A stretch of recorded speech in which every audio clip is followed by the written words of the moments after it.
Okay, so we talked a bit about the yearly goals and the daily goals. Um, Again, with the daily goals, the idea is really just to take a look at the week and plot in the tasks that you know you have on a daily basis.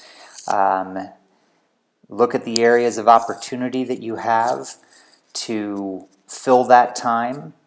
On the weekend, uh, as you can see over here, I've split this up. We've got 5 to 6 and then 6 to 6:30. That's so that I can make sure that I do my half an hour of SAT prep every day, um, if I'm still doing that. And, basically you just want to kind of plot out the various things that you need to do, read out, any particular time that you know that you're going to be busy with something else. And now we're going to go over to the weekly goals area.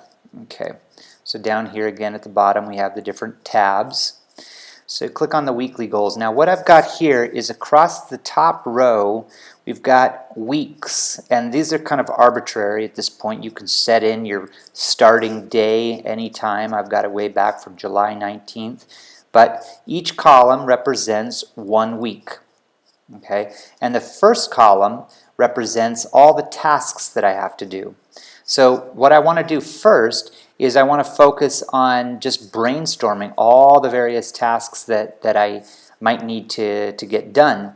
And I'll continue to add to these, but for now I'm just going to list any of the tasks that come to mind that I need to do. So let's throw down Common App essay crappy draft version. All right, and I might say that I need to get that done in the week of July 19th. So I get it over to Prob and I can start on the next draft. And then I might look at, all right, research 3 of my target schools for the Y essay. So I'll throw that down there.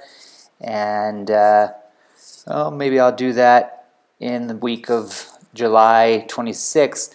But then I also know that I need to get that done. I want to do, another 3 and another 3. So let me throw a few X's in here. Okay, so I've put an X in the week of July 26th, the week of August 10th, and like that. Similarly, I'm going to continue to brainstorm on various tasks that I have in each of these given weeks, and I'll give you kind of a feel for this. And I'll put this sample worksheet on the Family Connection. I'll put it in the document library under time management, and it'll be in a folder called time management. And so you could download this particular sample if you wanted to and just personalize it, add your own particular task. But a lot of these tasks will be common to all of you.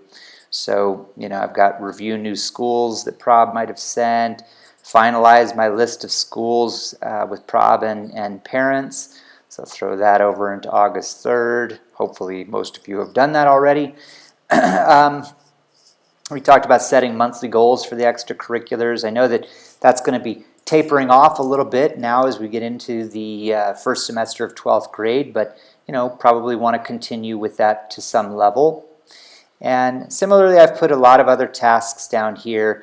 Now, what this does is it's going to provide you with an opportunity to multitask and look at particular weeks that might be a little bit more intense, so that you can kind of plan around that. You're also going to be able to, as you get down here towards the end. Now let me just freeze that first pane.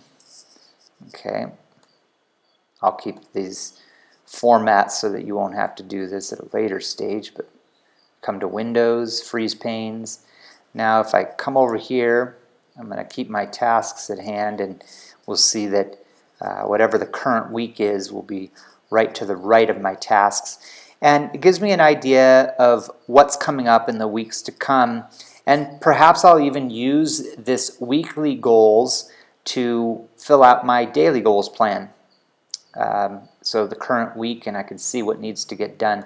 But more importantly, it's just an opportunity to plot everything out in the weeks coming ahead so that I'm sure that that I'm getting those things done, and I get a bit of a forward view of all the tasks that need to get done.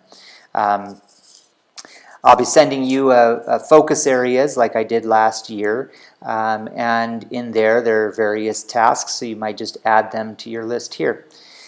Right, so that's mainly what I wanted to talk about. This works really well for me. You don't have to use this system, but you better use some system. A lot of things are going to be coming to a head over the next few months, so getting it all down on paper can help make sure that you're not missing anything as you go along. Right, well, thanks for listening, and do email me if you have any questions. Bye.